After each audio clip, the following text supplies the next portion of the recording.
Hey there, my amazing royal watchers. I hope you're all having a fantastic day so far. Welcome to another episode of Unroyal Secrets.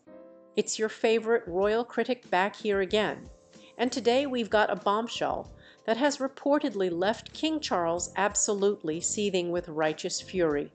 That's right, our favorite former Z-list actress has crossed the line yet again. And this time, it's more than just another PR stunt or attention-seeking interview. She's brazenly using the HR title she explicitly agreed not to use when she abandoned her royal duties. And what makes this particularly disgusting is that she's pulling this stunt while our beloved monarch battles cancer. I'm absolutely gobsmacked by the sheer audacity, and I simply cannot wait to break down this latest outrageous chapter in the Sussex saga. So now let's dive right into this absolutely mind-boggling situation, shall we?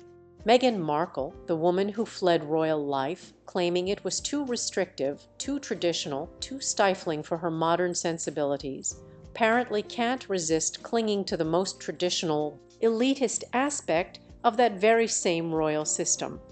Her titles, according to reports, she recently gifted a basket of her overpriced jam or whatever it is she's selling these days to her friend Jamie Kern-Lima, and the accompanying note was signed HRH, Duchess of Sussex.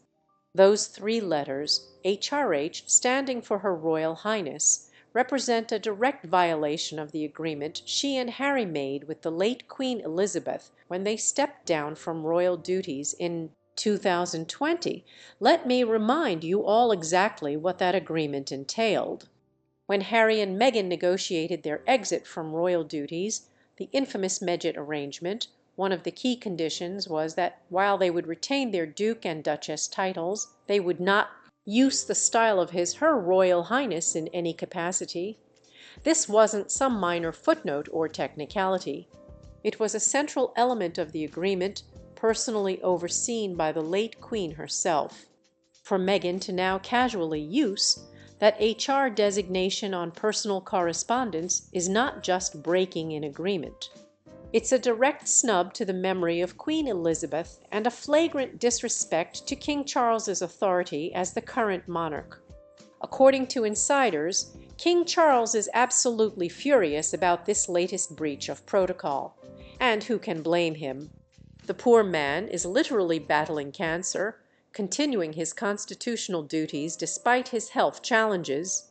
And now he has to deal with his rebellious daughter-in-law, thumbing her nose at royal conventions from 5000 m away. Sources close to the palace reveal that Charles feels he has completely lost control of the situation with the Sussexes, and that Harry and Meghan have every intention of making his final years a misery, just as he feared they would. Can you imagine anything more callous, more deliberately hurtful? A father fighting cancer, while his son and daughter-in-law seemingly go out of their way to cause him stress and embarrassment during what could be, God forbid, the final chapter of his life. It's genuinely hard to comprehend this level of cruelty, especially from Harry, who once seemed to have such a close and loving relationship with his father. What makes this situation particularly outrageous is the Sussex team's pathetic attempt at damage control once they were caught red-handed. Their official response: the Sussexes do not use HR titles. Excuse me, we can literally see the evidence that contradicts this claim. Then they pivoted to this bizarre distinction that Meghan used her HR style privately, but not for commercial purposes. What absolute nonsense! Sending a gift basket of products from your commercial brand and signing it HR is absolutely using the title for commercial purposes. Do they think we're all complete idiots? This is classic Sussex strategy. Deny reality, create artificial distinctions that make no sense, and hope people are too confused or exhausted to call them out on their contradictions. It's gaslighting pure and simple, and it's becoming increasingly transparent to even their most ardent supporters. What's particularly gling about this situation is that it exposes the fundamental contradiction at the heart of the Sussex brand. They want to reject the constraints and responsibilities of royal life while clinging desperately to its privileges and prestige. They want to trash the monarchy in interviews, books, and documentaries while still leveraging royal titles for commercial and social advancement. They want to position themselves as modern progressive voices while desperately clinging to aristocratic designations that represent the very opposite of meritocratic values.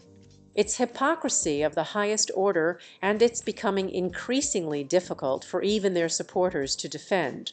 Sources suggest that while King Charles might be too ill or too conflict-averse to take decisive action against this abuse of titles, Prince William is absolutely determined to put a stop to it. As the king's firstborn and heir to the throne, William reportedly believes that Meghan's continued use of the HR style cannot be tolerated, especially given her increasing commercial activities. And honestly, I couldn't agree more. William has always had a clearer understanding of the boundaries necessary to protect the dignity and integrity of the monarchy, even when those boundaries involve his own brother. Compare the behavior of the Sussexes to how the working royals have conducted themselves during this challenging time. King Charles announced his cancer diagnosis with dignity and transparency, continued working when health allowed, and has shown remarkable resilience throughout his treatment. Catherine, the Princess of Wales, has faced her own cancer battle with incredible grace, protecting her children's privacy while being appropriately open with the public. Queen Camilla has stepped up magnificently to support her husband, taking on additional duties without complaint or drama. And William has balanced increased responsibilities with supporting his wife and children through genuinely difficult times. That's what real royal duty looks like: putting service above self, continuing to work through personal challenges, maintaining dignity and discretion in the face of health crisis that would send most of us into a spiral of self-pity. Meanwhile, what are Harry and Meghan doing? Launching lifestyle brands, making self-promoting Netflix shows, and apparently causing additional stress to a cancer-stricken monarch by deliberately flouting agreements they willingly entered into. The timing of this HR controversy is particularly suspicious given Meghan's various commercial ventures. She's currently trying to establish her American Riviera Orchard brand, promote her Netflix show with Love Meghan, and launch her podcast, Confessions of a Female Founder. Using royal designations even privately helps maintain the association with royal status that gives these ventures their only real distinction in crowded marketplaces. It's not hard to connect the dots here. The royal connection is literally all they have to differentiate themselves from countless other celebrity lifestyle brands and media projects. What makes this whole situation even more infuriating is that the late Queen Elizabeth bent over backward to accommodate Harry and Meghan's demands when they wanted to leave royal life. Despite the unprecedented nature of their departure, despite the short notice, despite the potential damage to the institution, the Queen worked tirelessly to create an arrangement that would give them the freedom they claimed to want while maintaining appropriate boundaries for the monarchy's protection. And how do they repay that generosity? By violating one of the central conditions of that carefully crafted agreement. It's a slap in the face to Queen Elizabeth's memory that genuinely makes my blood boil. I often wonder what Diana would make of all this. Would she approve of her son causing additional stress to his cancer-stricken father? Would she support using royal titles for commercial advancement after choosing to leave royal duties? Would she endorse the constant media manipulations, the selective leaking, the strategic victimhood narratives? Somehow I doubt it. Diana had her issues with the institution, certainly, but she never abandoned her sense of duty or her understanding of royal service. Even after her divorce, when she was no longer HR, she continued her charitable work without the need to constantly remind everyone of her former royal status. What this latest controversy also reveals is Meghan's fundamental insecurity about her identity and relevance without royal connection.